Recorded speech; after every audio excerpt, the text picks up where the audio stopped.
परिषद घेतली, मी काही प्रश्न उपस्थित केले. त्यानंतर पहिले 5 दिवस तर प्रकाश शिंदे नावाची कोणी व्यक्ती आणि तीही मुख्यमंत्री एकनाथ शिंदेचा भाऊ याचा कुठे उल्लेखच नव्हता. हळूहळू तो उल्लेख पुढे आला तर हे नातं एस्टॅब्लिश करणं एक जिकिरीचं काम होतं. जेव्हा नातं एस्टॅब्लिश झालं तेव्हा प्रकाश शिंदे असं म्हणाले की ती जागा आमची नाहीच आहे. मग आपण सातबारे पुढे आणले. सातबारे पुढे आणल्यावर ते असं म्हणतात की नाही, ही जागा विकलेली आहे. जागा विकली नाही त्याचेही पुरावे पुढे आले. मग ते म्हणाले की हे हॉटेल मी चालवतच नाही, ते हॉटेल चालवतात या संबंधाने असणारे पुरावे मी काल पुन्हा एकदा पत्रकार परिषदेत दिलेले आहेत. आता त्यावर आज सन्माननीय मुख्यमंत्री देवेंद्र फडणवीस असं म्हणतायत की याच्यामध्ये विनाकारण राजकीय वक्तव्य केली जात आहेत आणि यांचा संबंध नाही वगैरे. माझी माननीय मुख्यमंत्र्यांना पहिल्यांदा विनंती आहे, कृपया तुम्ही राज्याचे मुख्यमंत्री आहात. तुमच्या युत्या, तुमच्या आघाड्या, तुमचे मित्र हे सगळं बाजूला ठेवा. तुम्ही राज्याचे मुख्यमंत्री आहात आणि मी वारंवार असं सांगते, मी सामान्य नागरिक आहे. मी काही तुमच्यासारखी 10-5 कोटीची 10-5 लाख कोटीची मालकीण वगैरे नाही आहे. मी साधारण माणूस आहे आणि मी एकच गोष्ट तुम्हाला पुढे सांगते की जात, धर्म आणि पक्षीय राजकारणाच्या पलीकडे जाऊन 14 कोटी जनतेच्या भविष्याचा विचार मी मांडत आहे. तो विचार मनात ठेवूनच मी त्यांच्या सुरक्षिततेसाठी काही भूमिका घेत आहे. मी ही भूमिका घेताना मुख्यमंत्र्यांनी जरा याचं भान ठेवावं की कृपया आपण राज्याचे पालक आहात. एक. दुसरं, माननीय मुख्यमंत्र्यांना माझी विनंती आहे, कृपया आपण मुख्यमंत्री आहात, आपण न्यायाधीश अजिबात नाही. न्यायाधीश असलेल्या व्यक्तीने चूक काय, बरोबर काय, आरोपी कोण, गुन्हेगार कोण, निर्दोष कोण यावरती मांडणी करावी. यू आर नॉट जज, you have not any kind of judicial authority. कृपया जज बनण्याचा प्रयत्न करू नका. चौकशीच्या आधीच क्लीन चिट देण्याची जी तुमची घाई असते, विशेषतः तुमचे लोक जेव्हा असतात तेव्हा, कारण रणजित नाईक निंबाळकर असतील, कुठलाही विषय असेल, तुम्ही लगेच क्लीन चिट देऊन मोकळे होता राहा. तुम्ही विसरता का की तुम्ही जज नाही, तुम्ही मुख्यमंत्री आहात. आणि अशा क्लीन चिट तुम्हाला द्यायच्या असतील तर तुमच्या दालनाच्या बाहेर एक पाटी लावा, येथे क्लीन चिट मिळतील. कृपया हे करू नका, कारण तुमच्या अशा वक्तव्याने तपास प्रभावित होऊ शकतो. एक. दुसरं असं की उपमुख्यमंत्री एकनाथ शिंदेचं नाव, मी उपमुख्यमंत्री एकनाथ शिंदे गुन्हेगार आहे असं एकदाही म्हटलेलं नाही. मी काय म्हणतेय की ड्रग्जच्या संबंधाने जो एकूण घटनाक्रम आहे, या घटनाक्रमामध्ये प्रकाश शिंदे हे नाव आलेलं आहे आणि प्रकाश शिंदे हे नाव हे राज्याचे उपमुख्यमंत्री असणाऱ्या एकनाथ शिंदे यांच्या सख्या भावाचं नाव आहे. जर आपल्याला आठवत असेल तर वाल्मिक कराडला पॉलिटिकल प्रिव्हिलेज मिळू नयेत म्हणून त्यांचे मित्र असणाऱ्या धनंजय मुंडेंचा राजीनामा घेतला गेला. पार्थ पवारच्या प्रकरणामध्ये त्याला प्रिव्हिलेज मिळू नयेत म्हणून अजित पवारांच्या राजीनाम्याची मागणी झाली. तर होय, मी 3ऱ्या दिवशी सलगपणे पुनरुच्चार करते की प्रकाश शिंदेच्या चौकशीच्या दरम्यान कुठलाही तपास प्रभावित होऊ नये आणि त्यांना पॉलिटिकल प्रिव्हिलेज मिळू नये म्हणून एकनाथ शिंदे यांचा राजीनामा झाला पाहिजे. एकनाथ शिंदेंनी बाजूला राहावं, एकदा तपास होऊ द्यावा. प्रकाश शिंदे जर निर्दोष असतील तर एकनाथ शिंदेंनी उपमुख्यमंत्री कशाला, त्यांनी मुख्यमंत्री व्हावं. देवेंद्रजी, तुमचं मन मोठं आहे ना, तुम्ही बाजूला व्हा. आमचा भाऊ निर्दोष झाला ना की आमच्या भावाला परत मुख्यमंत्री करा. सुषमा अंधारे पुष्पगुच्छ घेऊन तिथे यायला तयार आहे. मात्र ड्रग्जचा लढा हा महाराष्ट्राचा लढा आहे आणि जो लढा मी उभा करते त्या लढ्यामध्ये आपण मला डिमॉरलाइज करून नये, माझी विनंती असेल. माझी एक दुसरी विनंती आहे, मी काल काही वृत्तवाहिन्यांना बघितलं, ज्या वृत्तवाहिन्या सांगत होत्या की या प्रकरणातला सूत्रधार वगैरे सापडला विशाल मोरे नाही. कृपया गुमराह होऊ नये कुणी सुद्धा. विशाल मोरे हा या घटनेतला सूत्रधार अजिबात नाही. विशाल मोरे हा ड्रगचा पेडलर असू शकतो फार फार तर. विशाल मोरेवर 12 तारखेला धाड पडली. 11 तारखेची धाड ही घोडबंदर आणि मुलुंडला पडली. मुख्यमंत्री महोदय, आपल्याला लक्षात येते का? आपण गुगल मॅप एकदा बघा. घोडबंदर, मुलुंड हे सगळे ठाणे परिसरात येतात साहेब. ठाणे ठाणे ठाणे ठाणे परिसरात येतात हे सगळे. हे ठाणे परिसरात येतात. धाड इथे पडली. त्यांच्या माहितीवरून माणसं पुण्यापर्यंत आली. 12 तारखेला विशाल मोरेवर धाड पडली. विशाल मोरेला ताब्यात घेतलं आणि विशाल मोरेने जी माहिती दिली त्या माहितीनुसार 13 तारखेच्या पहाटेला लोक सावरीला पोहोचले. सावरीमध्ये जे लोकेशन आहे, सावरीमध्ये प्रकाश शिंदेने आधी रणजितचं नाव घेतलं. रणजित दरेगावचा सरपंच, दरेगाव एकनाथ शिंदेचं गाव, रणजित एकनाथ शिंदेच्या युवा सेनेचा पदाधिकारी.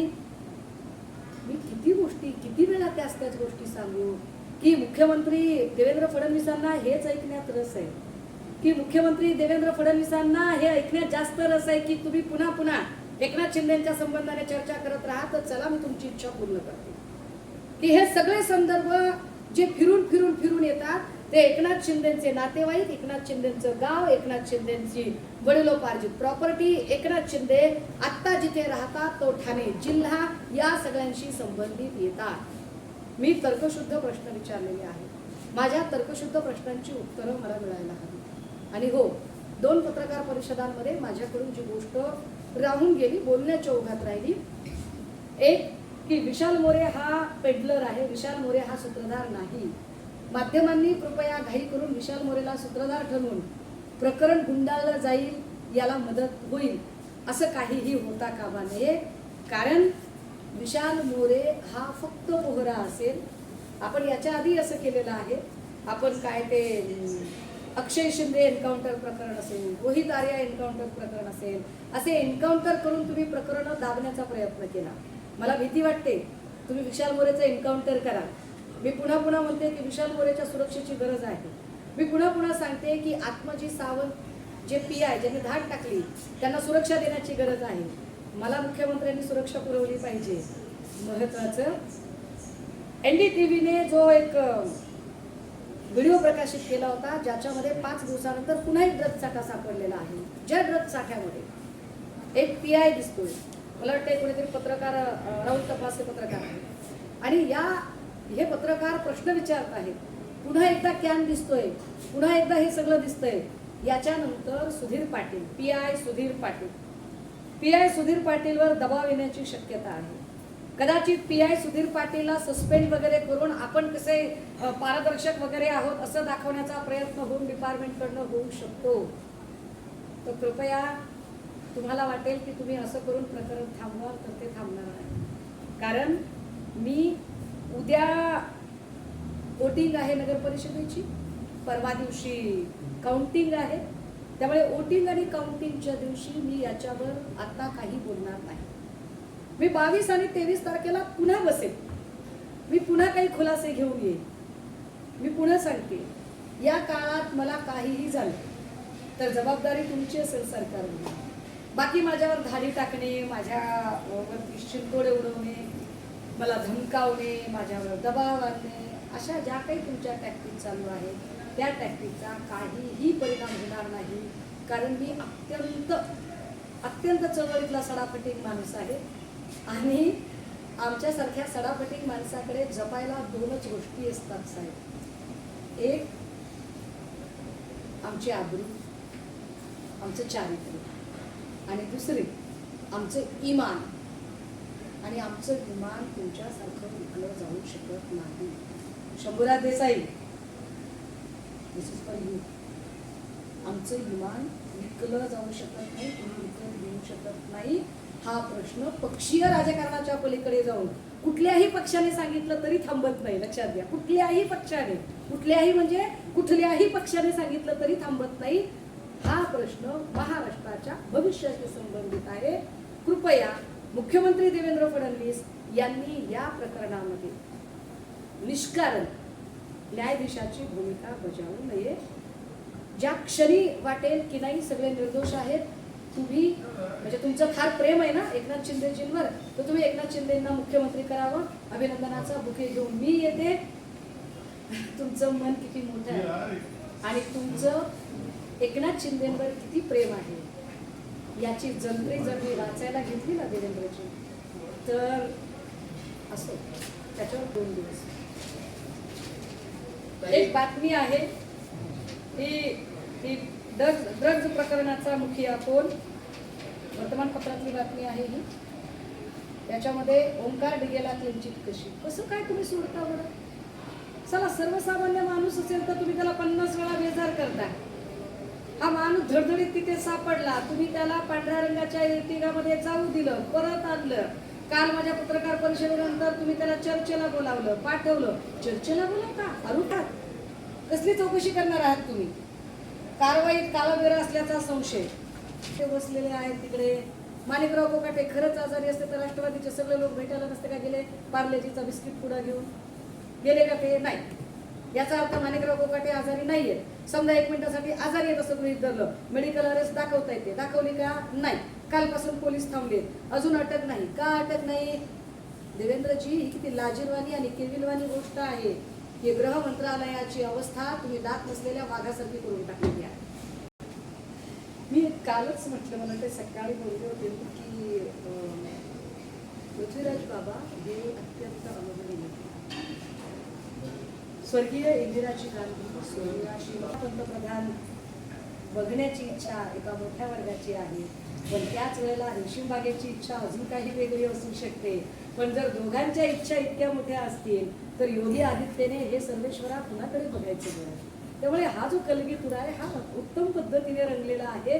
यांच्या कलगीतुऱ्यामध्ये आत्ता अमित शहानी जे सांगितलं की आम्हाला 2019ला कुठल्याही कुबड्यांची गरज नाही, याचा अर्थ अजितदादा आणि शिंदे यांच्या गटाला ते कुबड्या समजतात. आत्ता ज्या पद्धतीने दोनही DCM अडचणीत आलेले आहेत हे पाहता या कुबड्यांची गरज आता उरलेली नाही. या कुबड्या फेकून द्यायची, यूज अँड थ्रो, वापरा आणि फेकून द्या, ही वेळ आता आलेली आहे. भाजपचं प्लॅनिंग आहे असं वाटतं. अजून काही वेगळं सांगायची गरज आहे का दादा? किती गोष्टी मला सांगा. संदीपान भुमरेंचा जमिनीचा घोटाळा निघाला, संजय शिरसाट वरती SIT बसली, प्रताप सरनाईकचा काहीतरी विषय निघाला, इकडे नगरविकास खात्याची चौकशी लागली, तिकडे राष्ट्रवादीमध्ये माणिकराव कोकाटे, धनंजय मुंडे, कितीतरी नावं सांगता येतील. आता हे सगळे लोक भ्रष्ट आणि भाजपचे तेवढे धुतल्या तांदळाचे आहेत का? भाजपचे तेवढे कुछ दाग अच्छे होते हे म्हणून त्यांचे दाग स्वीकारले गेलेले आहेत का? माणिकराव कोकाटे मागेच निवडूनही आले असते आणि मंत्री झाले असते, परंतु नगर जिल्ह्यामध्ये आणि एकूण आजूबाजूला माझ्याशिवाय दुसरा कोणी नेता असूच नये असंच कायम विखेंचं राजकारण राहिलेलं आहे. त्यामुळे विखेंनी न्याय अन्यायाच्या गोष्टी बोलू नयेत. विखेंनी इथे काय सर्वसामान्य लोकांवर अन्याय केलाय त्यावर मला तोंड उघडायला लावू नका. 25,000 रुपयामध्ये 5 लोक, म्हणजे एका माणसाचा 25,000 पगार हा 5 लोकांमध्ये 5-5 हजार करून द्यायचा, पण आपला मतदारसंघाच्या बाहेर जाऊ द्यायचा नाही आणि त्याला इथं कुजवत ठेवायचं. त्याला धड रोजगारही द्यायचा नाही, त्याला धड नीट त्याचा विकासही करू द्यायचा नाही. इतकं गलिच्छ राजकारण ज्या विखेंनी केलं, ज्या विखेंनी आयुष्यभर काँग्रेसच्या जीवावर अनेक पदं भोगली, त्याच काँग्रेसला डिच करत जे विखे आता भाजपला सरेंडर झाले त्यांनी तत्व, निष्ठा, न्याय, अन्याय यावर अजिबात बोलू नये. विखे पाटील, तुम्हाला अजिबात तो अधिकार नाही. संजय शिरसाट म्हणताय की उद्धव ठाकरेंची शेवटची निवडणूक असं.